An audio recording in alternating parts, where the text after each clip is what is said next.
भारतीय cricketer Smriti Mandhana pink ball test में शतक बनाने वाली पहली भारतीय महिला क्रिकेटर बन गई हैं।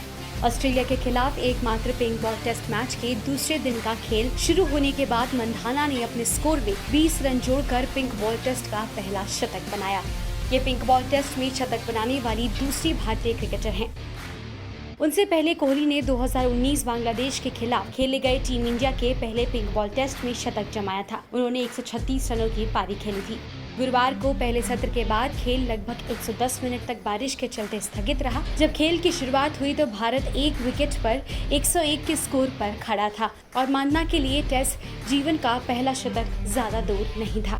दिन के बाकी खेल तक वह अपने स्कोर को 80 नाबाद तक ही बढ़ा पाईं और वनडे क्रिकेट में 102 और टी20 में 66 के साथ अब महिला क्रिकेट में भारत के लिए ऑस्ट्रेलिया में सर्वाधिक स्कोर उन्हीं के नाम है। लेकिन स्मृति के लिए मुकाबला सिर्फ मौसम या ऑस्ट्रेलियाई गेंदबाजों के खिलाफ ही नहीं था। भारत ने इस टेस्ट से पहले पिंक बॉल से सिर्फ 2 दिन पहले अभ्यास किया था। सीरीज की घोषणा मई में होने के बावजूद भारतीय टीम को पिंक बॉल से परिचित होने का कोई मौका नहीं मिला था। स्मृति ने खुद से 2 नेट सेशन जरूर किए थे, लेकिन पिंक बॉल से अभ्यस्त होने के लिए उन्होंने पहले से ही कुछ अनोखे तरीके ढूंढ लिए थे। पहले दिन के खेल के बाद स्मृति ने कहा, द 100 के दौरान मैंने एक पिंक कोकाब्रा बॉल ऑर्डर किया और हमेशा अपने कमरे में रखा। मैं 2 नेट सेशन से अधिक पिंक बॉल के साथ अभ्यास नहीं कर पाई, लेकिन पिंक बॉल की आदत डालने के लिए पिछले 2.5 या 3 महीने यह मेरे किट बैग का हिस्सा था। स्मृति की बल्लेबाजी से ऐसा कतई नहीं लगा कि वह पिंक बॉल से पहली बार खेल रही थी। हालांकि 7 और 18 के स्कोर पर उन्होंने गली और बैकवर्ड पॉइंट की दिशा में थोड़े जोखिम भरे शॉट लगाए थे। शेफाली वर्मा के साथ स्मृति ने 93 रन जोड़े और उनकी 17 वर्षीय जोड़ीदार ने भी उनका हौसला बढ़ाया। स्मृति ने कहा, अगर मैं ऑफ स्टंप के ज़्यादा बाहर खेलती तो शेफाली आकर कहती, दीदी बहुत बाहर का है, मत खेलो।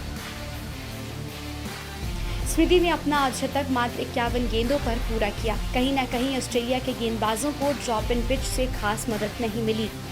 स्मृति ने कहा, शुरुआत में उन्होंने काफी छोटी लंबाई की गेंदें डाली थी। आज का विकेट मकाई के वनडे विकेट से काफी अलग था। इस पिच पर उतनी उछाल और जान नहीं थी। उन्होंने जिस लंबाई पर गेंदबाजी की वह शायद वनडे मैचों के लिए सही थी। ऑस्ट्रेलिया ने फील्ड सजावट से भी स्मृति का काम आसान कर दिया।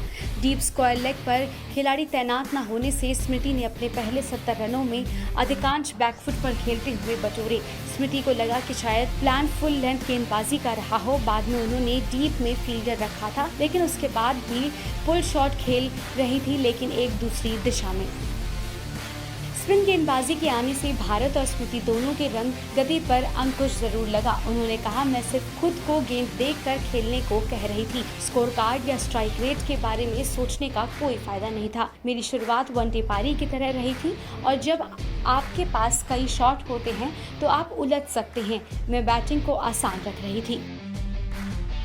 मंधाना ने आज 80 रन से आगे खेलना शुरू किया और 171 गेंदों पर अपना पहला शतक जड़ा। मंधाना हालांकि 216 गेंदों पर 127 रन बनाकर आउट हुई। उन्होंने अपनी पारी में 22 चौके और 1 छक्का लगाया। I news report.